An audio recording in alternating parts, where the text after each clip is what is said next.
하나님의 사람들은 세상의 사람들보다 더 큰 복을 받아야 합니다. 왜요? 그럴 만한 이유가 충분하기 때문입니다. 오늘 본문에 나오는 요셉, 이 요셉은 큰 복을 받은 대표적인 사람입니다. 그는 의인이었고요, 흠없는 자였습니다. 책망받을 일을 하지 않았습니다. 그리고 구약에 나타난 예수님의 그림자 사역을 했습니다. 원래 이 요셉이라는 이름의 뜻은 건강과 부가 더해지다 라는 말입니다. 우리 인간에게 있어서 이 건강은 복 가운데 가장 큰 복이라고 말할 수 있습니다. 건강은 두 가지가 있는데요, 하나는 영적인 건강이 있습니다. 하나님과의 관계가 바로 되는 것을 말합니다. 영혼이 잘 되는 것, 이것이 영의 건강입니다. 그리고 또 하나는 육의 건강이 있습니다. 육신의 건강을 말하지요. 항상 영의 건강이 먼저이고 그 다음에 육의 건강이 따라오게 되어 있습니다. 요한 3서 1장 2절에 보면 사랑하는 자여, 내 영혼이 잘됨 같이 네가 범사에 잘되고 강건하기를 내가 간구하노라. 영혼이 잘되는 것처럼, 그러니까 영혼이 먼저 잘돼야 된다는 겁니다. 그런 것처럼 그의 기준에 의해서 네가 범사가 잘되고 강건해지기를 원한다 하는 내용입니다. 그러니까 영혼이 잘되면 범사도 잘되고 육도 건강해진다, 그런 뜻이에요.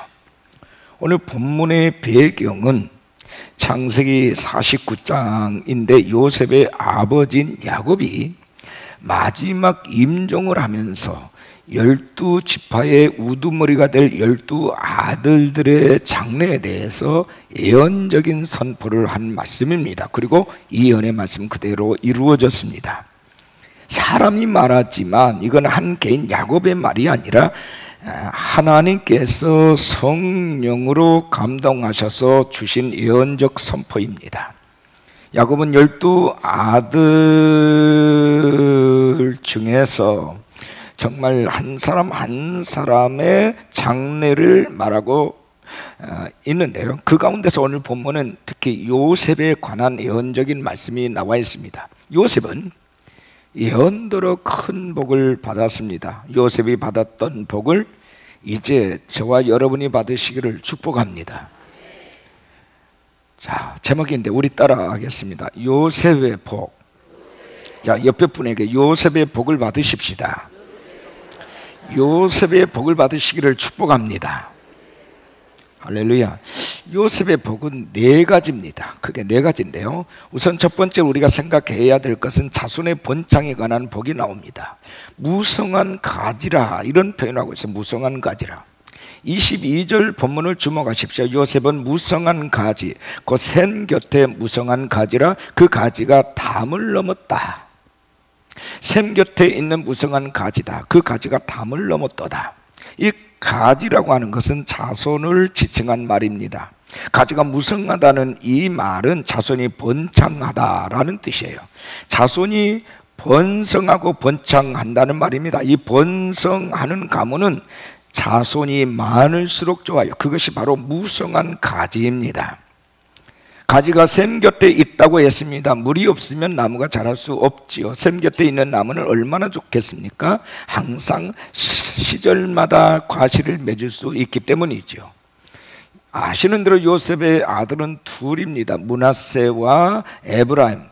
이 므낫세와 에브라임이 누릴 큰 복에 대해서 바로 이 야곱이 예언적으로 선포한 말씀이 오늘 본문이에요. 실제로 여호수아라든지 드보라, 사무엘은 에브라임 지파의 출신입니다. 기드온, 입다는 므낫세 지파의 출신이에요. 정말 이 두 지파에서 엄청난 이스라엘의 나라가 건축되어지는, 건설되어지는 그 기초가 마련이 되었습니다. 부모들은요, 누구나 자손들이 번창하기를 바라죠. 자식들이 잘 되는 것 그 이상의 복이 또 어디 있겠습니까? 누군가가 와서 저 아비보다 더 낫네, 그러면 그 욕이 아니라 칭찬이에요. 자식들이 더 잘 돼야 되는 거예요. 시편의 말씀은 모두 150편으로 되어 있지 않습니까? 그런데 그 중에 유일하게 모세의 시라고 제목이 붙은 시가 시편 90편입니다. 거기에 보면 120세까지 인생을 살아간 이스라엘의 위대한 지도자 모세의 찬양과 기도가 소개되어 있습니다. 16절에 보면 주께서 행하신 일을 주의 종들에게 나타내시며 주의 영광을 그들의 자손에게 나타내소서. 주의 영광을 그들의 자손에게 나타내소서. 자손들이 복받는 것을 바라는 모세의 기도입니다.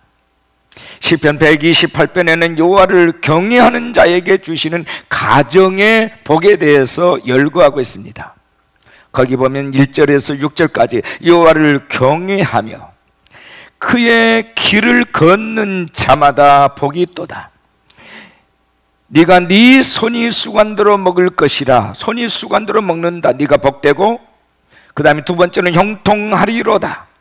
그 다음에 세 번째는 내 집 안방에 있는 내 안에는 결실한 포도나무 같으며 내 식탁에 둘러앉은 자식들은 어린 감람나무 같으리로다. 여호와를 경외하는 자는 이같이 복을 얻으리로다. 그 다음에 네 번째, 너는 평생에 예루살렘의 번영을 보며, 다섯 번째, 내 자식의 자식을 볼지어다. 이스라엘에게 마지막 평강이 있을지어다. 할렐루야. 여러분, 이것이 여호와를 경외하는 자에게 주어지는 축복입니다. 자식의 자식을 본다라는 말은 손주를 본다 그 말이에요. 손자를 본다. 가끔 보면 대가 끊어져서 정말 아들을 보지 못하면 대가 끊어진다고 그러지 않습니까? 그래서 몇 대 독자니 몇 대 독자니 하는 말들이 있는 이유는 전 그 집안이 아슬아슬하게 그 명맥, 가문의 명맥을 이어간다라고 하는 표현이지요. 근데 어느 순간에 대가 끊겨지는 가정도 있어요. 아무리 부모의 유산이 좋고 부모에게 주신 유업이 크다 할지라도 그것을 물려받는 자식의 자식들이 이어져야 되는 거 아닙니까? 이와 같이 자식의 자식을 본다. 자녀를 진학시키고 공부할 수 있도록 조건을 만드는 것 모두가 다 자손들이 복받기를 바라기 때문 아니겠습니까? 1720년대 미국 장로교회 목사였던 조나단 에드워드의 후손을 100년 뒤에 어느 사회학자가 조사한 통계가 나와 있습니다. 그의 자손은 총 1394명이 태어났는데 대학교 총장 학장이 13명, 대학교 교수가 65명, 법률가가 60명, 의사가 98명, 목사 및 선교사가 200명, 농업에 종사하는 자가 300명, 저술가가 32명, 기타 주의원, 시장, 애교관, 부통령을 지낸 이들이 있었어요. 이들 중에는 저술가의 일을 했던 후손들은 무려 135종류의 저서를 저술했고 유명 신문 잡지 18종을 간행을 했고 사회에 공헌을 했다는 겁니다. 경건한 자손 는 경건한 조상들로부터 왔다는 겁니다. 경건한 가정의 믿음의 조상들은 이렇게 되도록 후손들이 큰 복을 받았다라는 통계입니다. 그런데 같은 시대에 살았던 맥스 존스라고 하는 사람의 가정이 있습니다. 이 가정도 100년 후에 그의 후손이 어떻게 됐을까를 조사를 했습니다. 903명의 자손들이 태어났는데 그 중에 28명이 25세 이전에 사망을 했습니다. 38명은 거린으로 인생을 살았고 145명은 알코올 중독, 285명은 정신질환 및 불구자, 138명은 13년 이상의 복역의 전과자, 98명은 매춘부, 기타 169명이었는데 정상적인 생활을 하는 자는 28명 뿐이었다고 합니다. 그 28명도 교도소에서 직업교육을 받은 자였다고 합니다. 그 자손들이 뉴욕시에만 에서만 쓴 그 감옥비가 1천만 불을 넘었다는 통계입니다. 맥스 존스라는 사람은 게으른 자고 과색으로 생활을 하던 자였다고 합니다. 아비의 제가 자손 3, 4대까지 미친다더니 그 저주가 이렇게 무서운 겁니다. 출애굽기 34장 6절 7절에 여호와라 여호와라 자비롭고 은혜롭고 노하기를 더디하고 인자와 진실이 많은 하나님이라. 인자를 천대까지 베풀며 악과 과실과 죄를 용서하리라. 그러나 벌을 면제하지는 아니하고 아버지의 악행을 자손 3, 4대까지 보응하리라. 하나님의 말씀이에요. 경건한 조상에게서 경건한 자손들이 태어납니다. 믿음의 부모를 둔 자식들은 그래서 경건해질 수밖에 없는 겁니다. 반드시 그런 건 아니지만 하나님의 말씀은 그것을 보장한다는 것입니다. 은혜는 천대까지, 아비들의 악행을 3세대까지 내가 반드시 보응하고 책임을 묻겠다. 하나님의 하신다며 하는 거잖아요. 여호와의 말씀이지 않습니까?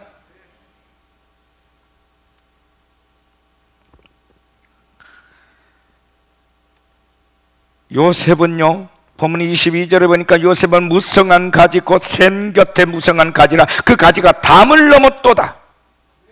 경계선을 뛰어넘었어요. 번성해졌어요. 많은 이웃들에게 퍼져갔어요. 많은 영혼들을, 많은 사람들을 살려냈어요. 담을 넘었도다. 요셉처럼 샘 곁에 무성한 가지가 되는 복이 있으시기를 주의 이름으로 축복합니다.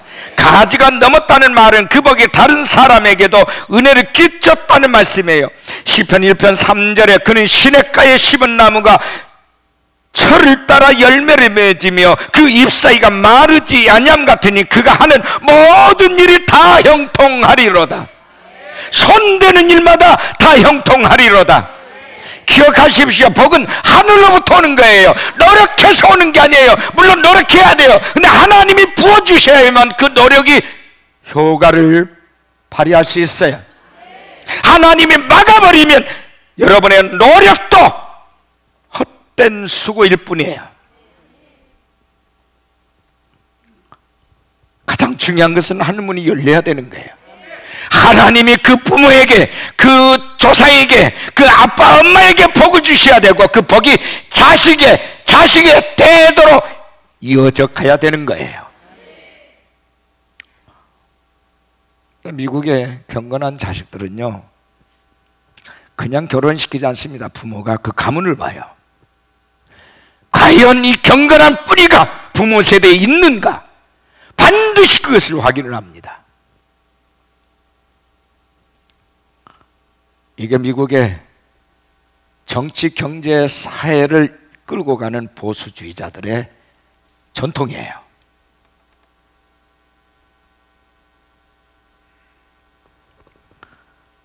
두 번째 요셉의 복은 하나님의 보호를 받았다 이거죠. 성경에 이렇게 말하면 그의 팔은 힘이 있으니, 따라합시다. 그의 팔은 힘이 있으니. 본문 23절 24절을 주목하십시오. 활 쏘는 자가 그를 학대하며 적개심을 가지고 그를 쏘았으나 요셉의 활은 도리어 굳세며 그의 팔은 힘이 있으니 이는 야곱의 전능자 이스라엘의 반석인 목자의 손을 힘입음이라. 아버지 야곱은 요셉이 그동안 당한 많은 환난과 고통을 이겨낼 수 있었던 비결, 또 장차 그렇게 승리할 수밖에 없는 이유를 들어서 이렇게 축복을 합니다. 그의 팔은 힘이 있으니 이는 야곱의 전능자 이스라엘의 반석인 목자의 손을 힘입으.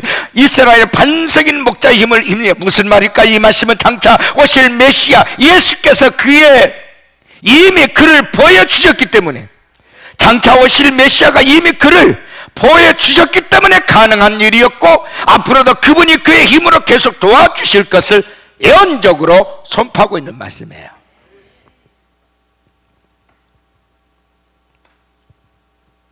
다시 말하면 모든 복이 예수로부터 온다는 얘기예요. 장차 오실 메시아가 그를 보여줬고 앞으로도 그를 보호할 것이기 때문에 그의 팔의 힘은 강하다.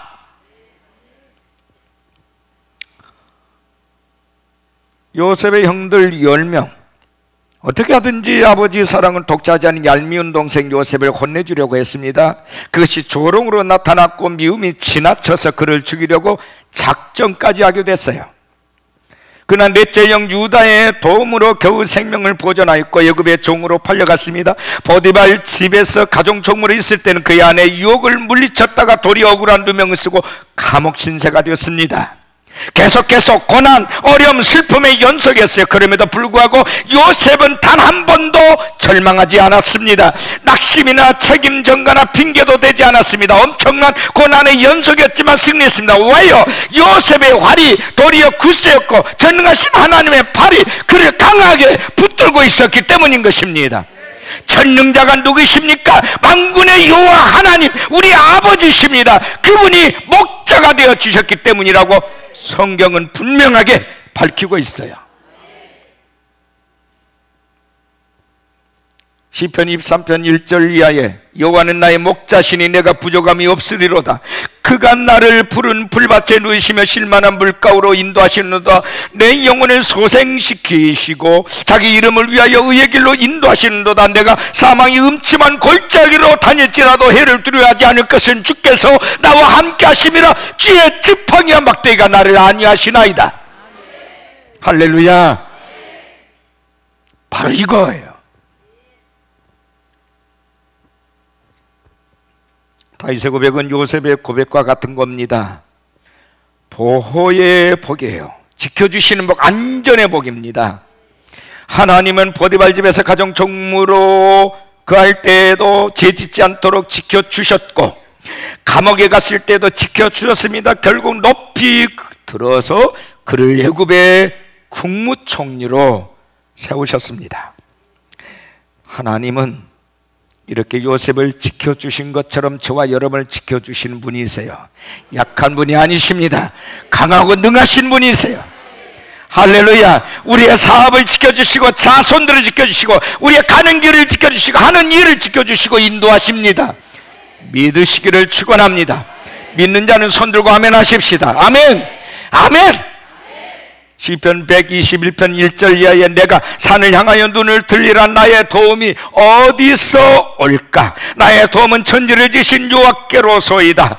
여호와께서 너를 실족하지 아니하게 하시면 너를 지키는 자가 졸지 아니하시리이다. 여호와는 너를 지키시는 이시라. 여호와께서 내 오른쪽에서 내 그늘이 되시나니 낮이 해가 너를 상하게 하지 아니하며 밤의 달도 너를 해하지 아니하리로다. 여호와께서 너를 지켜 모든 환난을 면하게 하시며 또 내 영혼을 지키시리로다. 여호와께서 너의 출입을 지금부터 영혼까지 지키시리로다. 할렐루야. 지금부터 영혼까지 지켜주신다. 저는 걱정하지 않습니다. 왜요? 바로 이 언약의 말씀 때문에 지금부터 영혼까지 지키시리로다. 신명기 28장 6절 7절에 네가 들어와도 복을 받고 나가도 복을 받을 것이니라. 여호와께서 너를 대적하기 위해 일어난 적군들을 네 앞에서 피하게 하시리라. 그들이 한 길로 너를 치러 들어왔으나 네 앞에서 7길로 도망하리라. 아멘. 하나님의 언약의 말씀이에요. 하나님의 보호를 받는 사람, 하나님의 안전지대에 있는 사람, 하나님이 지키시고 하나님의 보호하시는 사람, 그의 출입을 지금부터 영원까지 지켜주신대요. 요셉의 복 세 번째는 하늘과 땅의 복입니다. 하늘과 땅의 복. 25절 본문을 주목하십시오. 전능자로 말미암아 그가 네게 복을 주실 것이라. 이로 하늘의 복과 아래로 깊은 샘의 복과 젖 먹이는 복과 태의 복이로다. 먼저는 영적인 복이고요, 그 다음에 물질의 복입니다. 먼저는 하늘의 복이고요, 그 다음에 땅의 복이에요. 요셉만큼이나 영적인 은혜를 받은 사람이 있을까요? 없어요. 그 영적인 은혜가 넘칠 때에 땅의 복이 넘쳤습니다. 태의 복이라고 하는 것은 좋은 자녀를 낳아서 잘 기르는 것을 말하지 않습니까? 신명기 28장 4절 5절에 네 몸의 자녀와 내 토지의 소산과 내 짐승의 새끼와 소와 양의 새끼가 복을 받을 것이며 내 광주리와 떡반죽 그릇이 복을 받을 것이다. 모든 게 하나님의 계명과 법도 말씀대로 순종하고 헌신한 사람들에게는 그와 관련된 모든 게 복을 받아요. 심지어는 그 집안에 있는 짐승들까지, 떡반죽 그릇까지, 밭의 소산까지 다 복을 받아요. 그와 관련된 그 옆에 서식하는 모든 생명체가 복을 받아요. 그러니까 그가 번성해질 수밖에 없는 거죠. 육신의 양식이 풍부한 복이 있어요. 사람이 세상을 살 때에 단 하루도 육신의 양식이 없이는 살 수 없어요. 풍족해야 되는 거죠. 근데 여러분, 영적인 은혜가 넘치면 육의 양식도 넘쳐나게 돼요. 금년에 여러분, 제가 덕담 하나 하겠습니다.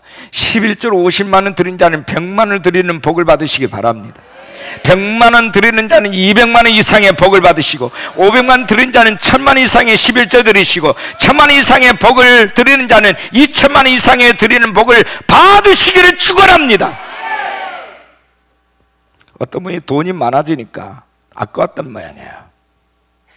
11조를 똑같이 계속해서 돈이 아무리 불어나도 동일하게 하는 거예요. 어느 날 목사님이 불렀어요. 집사님, 아무래도 내가 집사님에서 다시 기도해야 될 것 같습니다.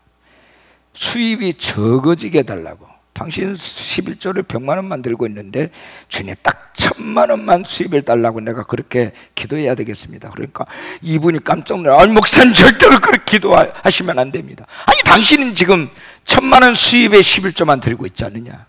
그건 줄여야 되는 거야. 왜? 하나님은 정직하신 분이시기 때문에. 그러니까 그분이 무릎을 꿇더니, 목사님 제가 잘못했습니다. 이제는 정직한 11조를 드리겠습니다.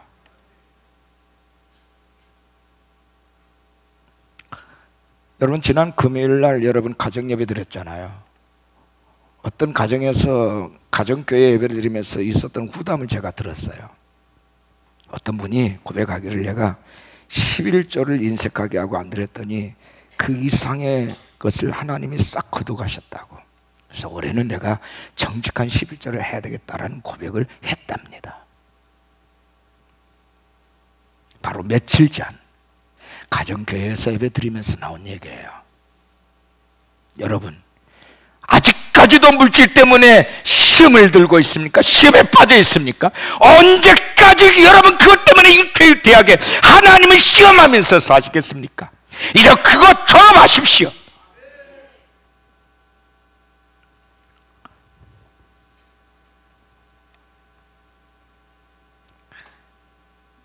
어느 교회 어느 목사님이 그랬대. 11조를 안 해도 된다. 그래서 내가 우리 교육자들한테 그분 정신 나간 분이라고, 교인들을 저주하고 있는 목사라고 제가 그 얘기를 했어요. 자, 이거 하나님이 간대요. 왜 하나님의 말씀을 부정을 해요? 그 교회에 다니는 교인들은 불쌍한 교인들이에요. 그러지 않습니까?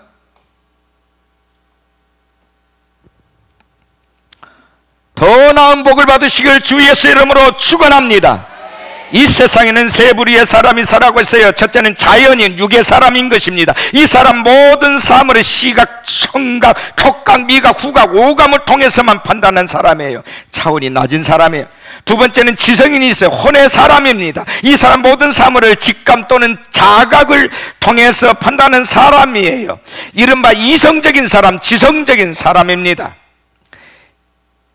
세 번째는 신령한 사람이 있어요. 이른바 영의 사람입니다. 이 사람 모든 사물을 하나님과의 관계 안에서 판단을 합니다. 이런 사람은 성경 말하여 영감 있는 사람, 신령한 사람, 믿음의 사람이라고 말합니다. 영의 사람이 되시기를 바랍니다. 신령한 자가 되시기를 축원합니다. 성경에 아람 왕 얘기가 나와요.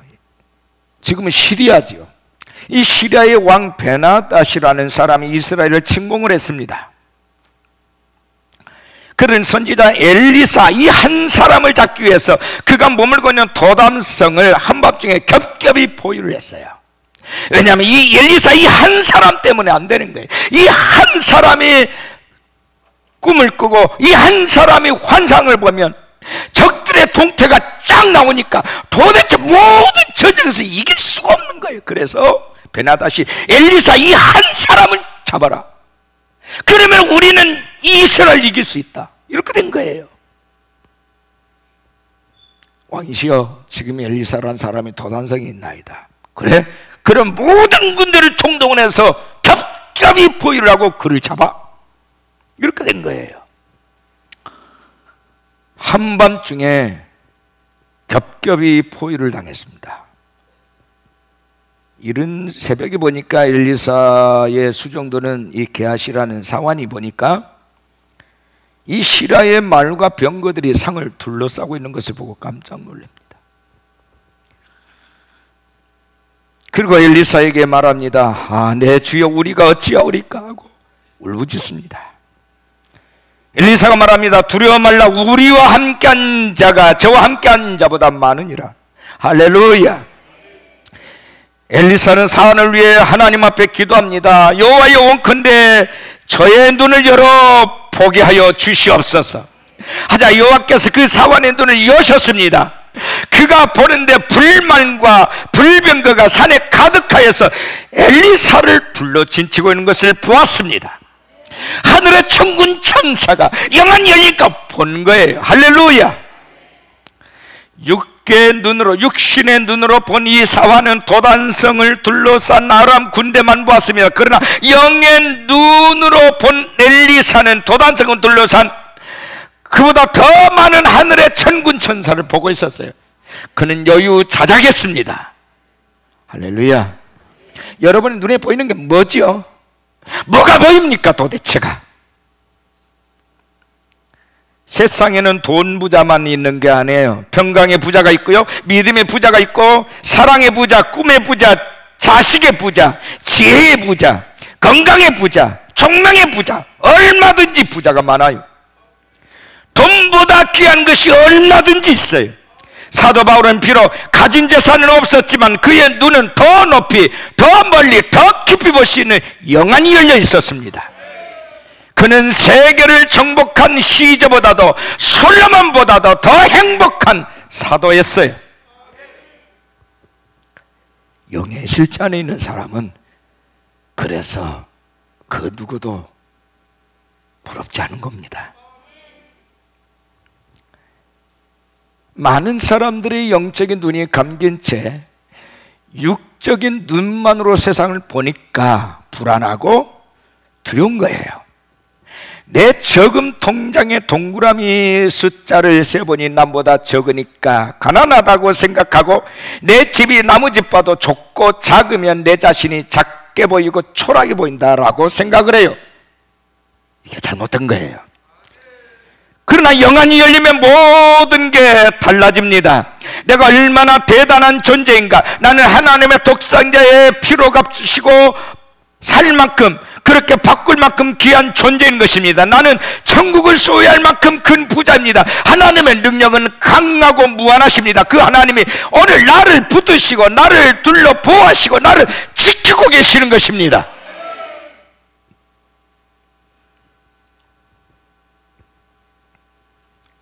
사람이 지키고 보호하는 게 아니에요.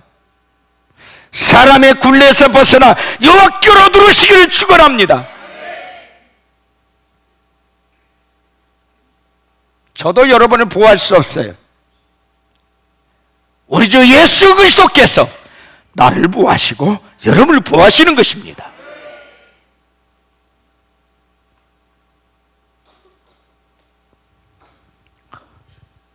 마지막 네 번째 축복은 따라합시다. 점점 더 나아지는 복. 옆에 분에게 이렇게 축복하십시다. 더 나아지는 복을 받으시 바랍니다.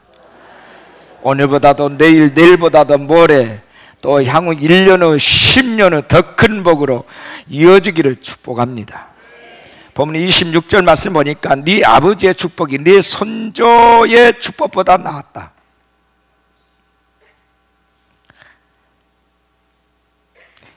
그래서 영원한 산이 한없음 같이 이 축복이 요셉의 머리로 돌아오며 그 형제 중 뛰어난 자의 종소리로 돌아오리로다. 이 말이 무슨 말이냐? 우리 열째보다도 내려갈수록 더 복이 많아졌다인 거예요. 이 더 많아지는 복이 너에게도 너의 종소리까지 미치기를 원한다, 그 말입니다. 할렐루야. 이 아래로 내려갈수록 더 증폭이 되고 더 확장이 됐다, 더 깊어지고 더 넓어졌어요.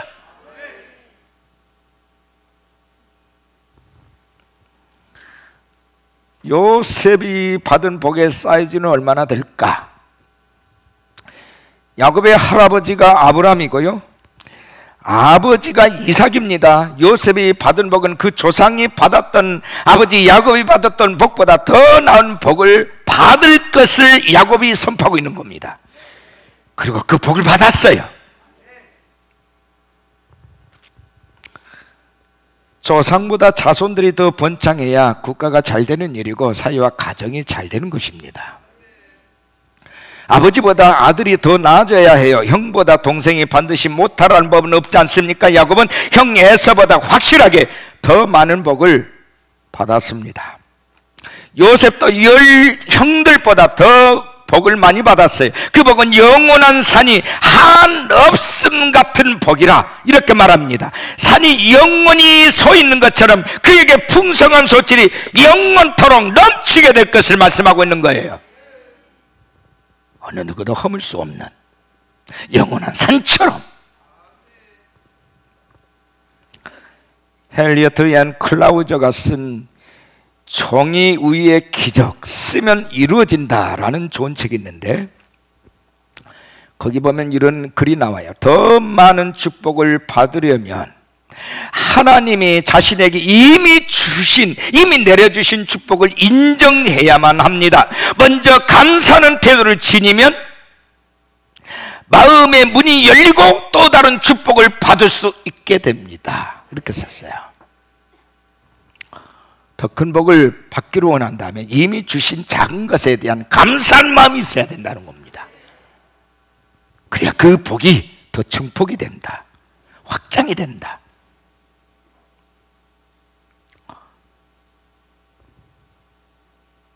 하나님은 처음부터 큰 것을 주는 분이 아니에요. 아주 작은 것, 미미한 것에서부터, 눈에 잘 띄지 않는 것에서부터 시작을 하십니다. 그 작은 것에 기뻐하고 감사하는 사람에게 비로소 하나님은 어마어마하게 큰 복으로 채워주신다는 것입니다. 하나님이 내리는 또 다른 축복은 감사의 그릇이 준비된 사람에게만 주어진다는 뜻이에요. 축복의 사이즈가 더 많아지고 난다면 감사의 내용도 감사의 분량도 더 많아져야 돼요.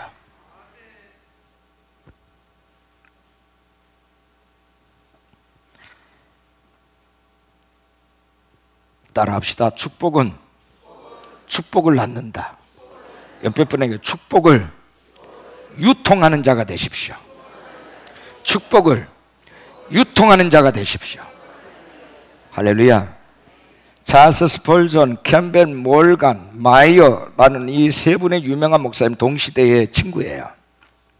이 세 분 목사님 모두 기독교 교회사에 지대한 영향을 끼쳤던 분들입니다. 근데 스펄전 목사님과 캠벨 몰간 목사님이 인도하는 교회가 크게 부흥을 이루고 있을 때에 이 존 마이어 목사님이 이런 고백을 했습니다. 하루는 기도를 드리는데 그 자신이 스펄전 목사님과 캠벨 목사님을 시기하고 있다는 사실을 깨닫게 되었답니다. 그래서 회개를 하고 시기심을 없애려고 아무리 노력을 했지만 그의 마음속에 일어나는 그 질투를 도저히 감당할 수 없었다고 합니다. 그래서 마이어 목사님은 주님, 이 시기를 없애고 평화의 영을 갖게 해주십시오 라고 간절히 기도를 했어요. 그런데도 좀처럼 시기 질투의 마음이 사라지지 않았어요. 그런데 어떻게 마이어 목사님이 이 시기의 마음을 돌파할 수 있었을까요? 기도의 방법을 바꿨습니다. 주님 스펄전 목사님과 캠벨 목사님의 교회를 부흥시켜 주시고 축복해 주십시오. 더 부흥시켜 주시고 더 크게 축복해 주십시오. 이렇게 기도를 바꾸니까 마음의 평화가 찾아오시죠. 그리고 그를 진정으로 축복하는 마음이 일어나 시기 질투한 마음이 눈곱만큼도 없게 됐다는 거예요. 그리고 하나님께서 그가 섬기는 교회도 큰 복을 주셨다는 겁니다. 이게 비결이에요. 내 마음에 조금이라도 시기 질투의 마음, 중한 마음은 경쟁하고자 하는 마음, 누구보다도 앞서고 누구보다도 더 앞서고 최고가 되고는 이 마음을 진정으로 우리가 복종시킬 수만 있다면 복을 받아요. 그는 뭐예요? 나의 경쟁자로 여겨지는 내 시기와 질투의 대상자로 보이는 모든 사람을 조건 없이 축복하십시오. 예수 이름으로 축복하셔야 됩니다. 내 마음의 시기와 질투의 마음이 완벽하게 사라질 때까지 계속 손을 들고 축복하십시오. 계속해서 축복을 기원하셔야 됩니다. 이것이 비결이에요. 요셉이 받은 4가지의 복이 여러분과 여러분의 자손 만대에 넘치기를 축복합니다. 첫째는 자손이 번창해지는 복이에요. 두 번째는 하나님의 보호의 복이에요. 세 번째는 더 신령한 하늘의 신령한 복과 땅이 기름진 복입니다.